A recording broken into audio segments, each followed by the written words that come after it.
Hey guys, my name is Aliot Adhara Lopez, and I'm gonna talk today about cultural appropriation. So, what exactly is cultural appropriation? In a first approach, cultural appropriation can be understood as the use of cultural elements such as clothes, hairstyle, music, costumes, language, food, etc., by someone from another culture without crediting or asking for permission, and usually for purposes that have nothing to do with the one ascribed to it. For example, using a country's traditional costume for a Halloween party. However, if we seek for a deeper definition, we will have to introduce concepts such as power dynamics, cultural domination, and financial benefits. This being said, we could also describe cultural appropriation as the misuse of cultural elements of a social group that has been traditionally abused by someone from another culture that have more power and privilege with the purpose of getting financial gains or personal pleasure.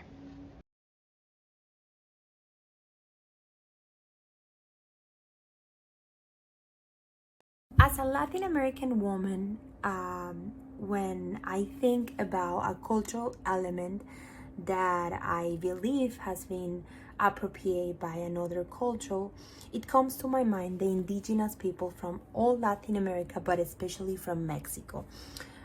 Their costumes, their designs, their colors, their art, which is basically a representation of their history, of their belief, of what they are, and how this has become nowadays a part of the fashion industry.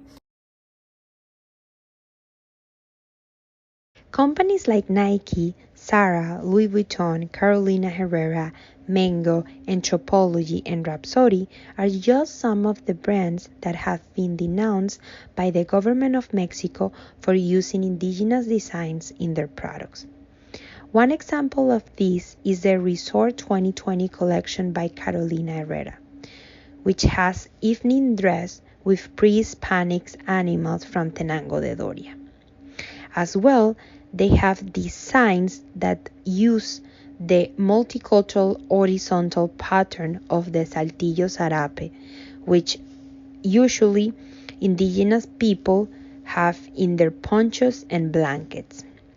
As well, they have jackets with the floral motif that Oaxacan woman from Isthmus of This is me in Thailand wearing a traditional costume of an ethnic group from the north of Thailand, from an area called Chiang Mai and Chiang Rai.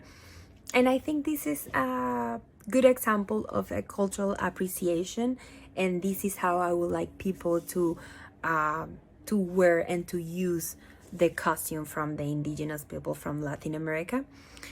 In this case, I was living in Thailand. I was completely immersed in the Thai culture. I was working with Thai people. I was living with Thai people. I was traveling all around the country, and I was getting the costumes and all the clothes in the local markets with the local people. So I was completely in love with their culture, and when I was wearing their costumes, I was trying to honor them. I was doing it with all my love and respect, and I was trying to show my people a bit of that experience, of that amazing experience that I was having there. And yeah, and I was trying to learn, and I was trying to respect them, and they were absolutely happy that an Latin American person could like be so interested in their culture, and they are